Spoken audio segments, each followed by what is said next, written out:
এক ভাই জানতে চেয়েছেন যে গাছের ভিতরে সুবহানাল্লাহ আলহামদুলিল্লাহ লেখা সম্বলিত যে ব্যানার ফেস্টুন বা বিভিন্ন প্রকার কাগজ লেমিনেটিং করেও অনেক সময় মারা হয়, এটা জায়েজ আছে কিনা? এটা লেখার ক্ষেত্রেও কোনো অসুবিধা নাই বা গাছে মারার ক্ষেত্রেও অসুবিধা নাই, কিন্তু অসুবিধা একটা জিনিসে আপনাকে খোঁজ খবর নিতে হবে যে সুবহানাল্লাহ এর ভিতরে আল্লাহর নাম রয়েছে, আলহামদুলিল্লাহ এর ভিতরে আল্লাহর নাম রয়েছে। এটা যদি কখনো গাছ থেকে উঠে পড়ে যায় বা নিচেই পড়ে যায়, বেহুরমতি হয়, তার অবমাননা হয়, সেটা পায়ের নিচে পড়ে বা দলিত হয়, তাহলে এটা যে ওখানে মারছেন এর জন্য আপনি দায়ী থাকবেন। পড়ে যাওয়ার জন্য আপনি খোঁজ খবর নেননি কেন, এর জন্য দায়ী হবেন। এটা হলো একটা বিষয়। এবং ওই যে গাছে মারা, এটা খুব ভালো, বা গাছের গায়ে টানানো, এটা খুব ভালো। তবে গাছের গায়ে আমরা কেউ পেরেক ব্যবহার করে এরকম ব্যানার ফেস্টুন পেরেক দিয়ে গাছের সঙ্গে গাড়ব না। কারণ গাছও আল্লাহ তাআলার একটা মাখলুক, এবং সেটা যদিও স্থানান্তরিত হতে পারে না, কিন্তু সেটা জীব হিসাবেই ধরা হয়।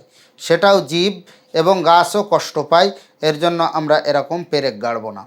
আরেকটা কথা হলো সুবহানাল্লাহ আলহামদুলিল্লাহ, এটা লেখার দ্বারা ফায়দা কি? এটা লেখার দ্বারা অনেক ফায়দা। আপনি লিখে রাখছেন সুবহানাল্লাহ, একজন মানুষ সুবহানাল্লাহ পড়লে জান্নাতের ভিতরে বিশাল এক গাছ আল্লাহ তাআলা তাকে দান করবেন একবার সুবহানাল্লাহ পড়ার কারণে। কত বড় গাছ! একটা আরবীয় ঘোড়া 500 বছর 500 বছর দৌড়িয়েও সেই গাছকে শেষ করতে পারবে না। এত বড় একটা গাছ একবার সুবহানাল্লাহ বলার দ্বারা আল্লাহ তাআলা আপনার জান্নাতের ভিতরে তৈরি করবেন।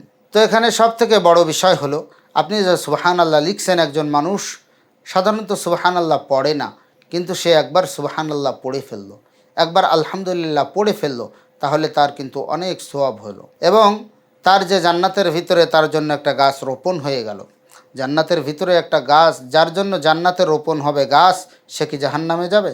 অবশ্যই অবশ্যই আল্লাহ তাআলা যদি কোনো গুনাহ থেকেও থাকে, তাহলে তার শাস্তি হওয়ার পর আল্লাহ তাআলার রহমতে সে জান্নাতে চলে যাবে। তো একজন ব্যক্তির গাছ থাকবে জান্নাতে, আর সেই ব্যক্তি থাকবে জাহান্নামে। জাহান্নাম থেকে এসে মাঝে মধ্যে গাছ থেকে ফল পেড়ে খেয়ে যাবে, এমনটা কোনো বোকাও বিশ্বাস করে না। জান্নাতে যার জন্য গাছ হবে, অবশ্যই অবশ্যই সে জান্নাতে যাবে।